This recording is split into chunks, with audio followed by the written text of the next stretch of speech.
How is everyone doing? I hope you're all doing well. We're already halfway through Ramadan, so halfway through this holy month. So some of you may be feeling, oh, now I don't have to fast anymore. Some of you may be feeling that this was such a holy month and it is coming to an end.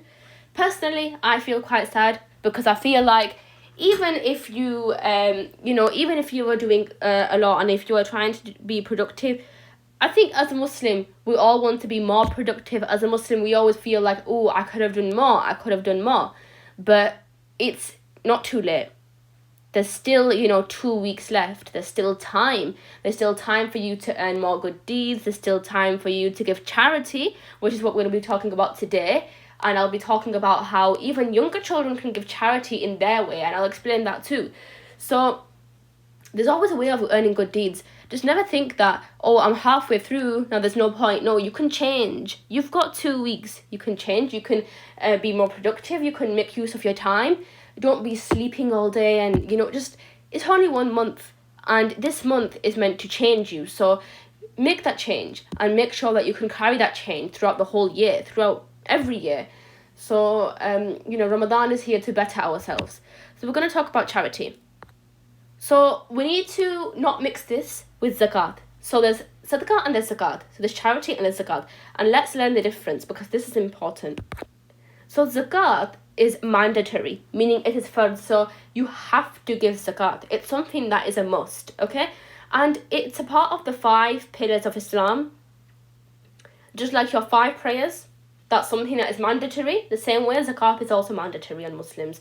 And 2.5% of your earnings must be donated for zakat. So there's more, this whole topic is more complicated and more complex than just this, because there are different people who are eligible for zakat. There are different people that, can receive the zakat. There's some people that, are not eligible.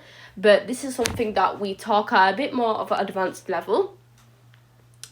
So we're just talking about the basics. So we're just talking about your brief understanding of zakat and charity.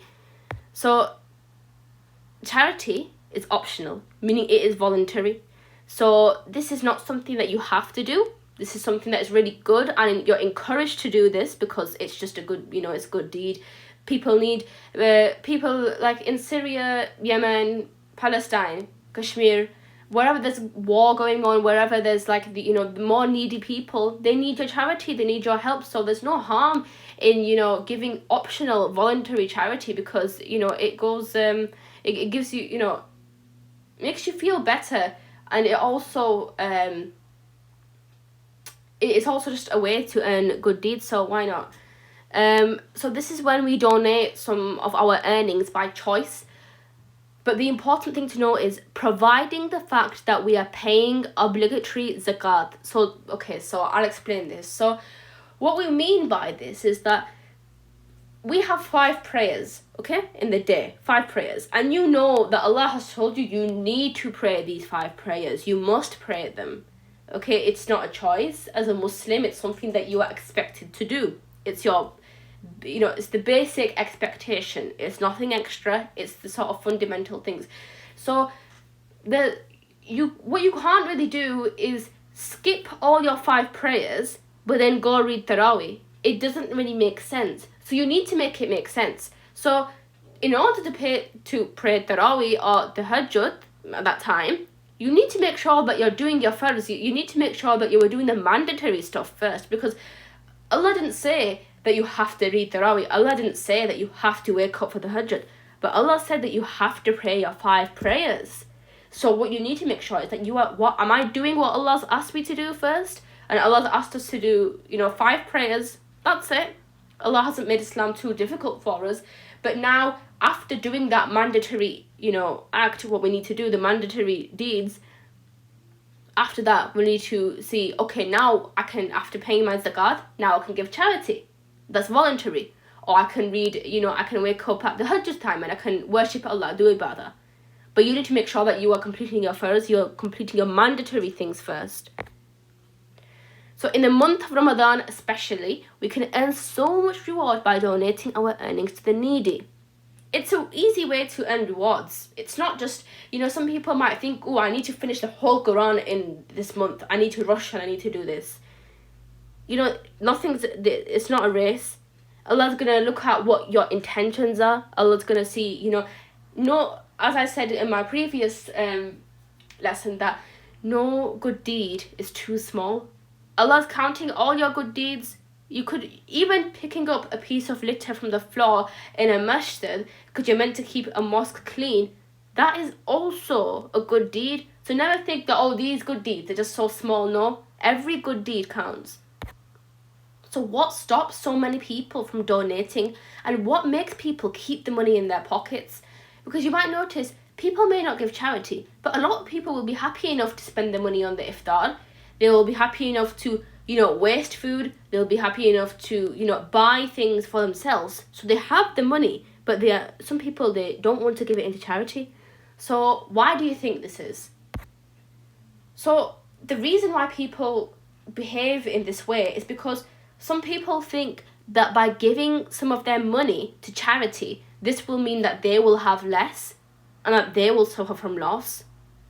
So they'll think, I'm already a low income earner. If I give my money to charity, first of all, Allah's not asking for all of your money. Allah's only asking, anything. Well, the zakat's a different thing, but even your normal charity, even if you are just donating £1, even if you are donating 50p, anything that you are donating, it's still a donation. Every penny counts. But why don't people do this? It's because they think that they're going to suffer from loss. They think, I'm losing because I'm giving. But this is wrong. Because Islam doesn't teach us this. Because in Islam, there is no way you can lose out if you are giving in the way of Allah. Because who gives you wealth? Allah. Who gives you respect? Allah does. And who gives you honor? Allah does. So if you can trust Allah, and if you are, giving yourself this intention that I am giving charity to make Allah happy, it's a way to do a good deed. If your intention is pure, then how can you think that you are in loss? You're not, because charity doesn't decrease wealth. So there's a hadith here, and it says that charity does not decrease wealth. No one forgives another, but that Allah increases his honor. And no one humbles himself for the sake of Allah, but that Allah raises his status. So if you are humbling yourself in front of Allah, and for the sake of Allah you are giving charity, Allah is raising your status. So a man spending on his family is a deed of charity. So your charity can start from home. So, for example, the father of the house that is meant to be, is usually the earner that needs to provide for his family, for his wife and everything. That is also a deed of charity, because you are spending on your family. You are buying them their food, their clothes and whatever, and or any gifts or anything. So this also counts. So you can start with your charity from your house, from your home, and then from your relatives, because there's always, sometimes you have needy people in your family, sometimes you have needy people in your relatives, in your extended family. So you need to reach out to these people, and then you can give charity elsewhere. So younger people who are not earning, there is still a way to give charity. You might be thinking, I don't earn, I'm too young, or how am I meant to give charity? How do I gain these good deeds? How do I do this? So you can donate any of your belongings which you don't need, and make sure that they're in good condition and they are in good quality. So anything like any extra toys. I'm sure our houses are loaded with clothes, and you might open your wardrobe and you might think, I don't even wear half of these clothes. But you need to make sure whatever you are donating is in good quality condition, because remember, it is not charity if you are just giving them the dirty, the broken clothes with the button broken off or the zip broken. No. You need to make sure that you are donating generously.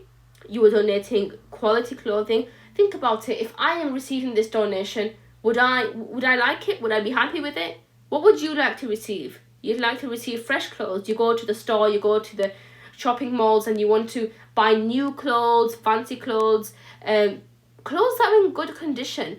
Anything that is in good condition, anything that is, wearable, not stinky, just wash it and then give it into charity.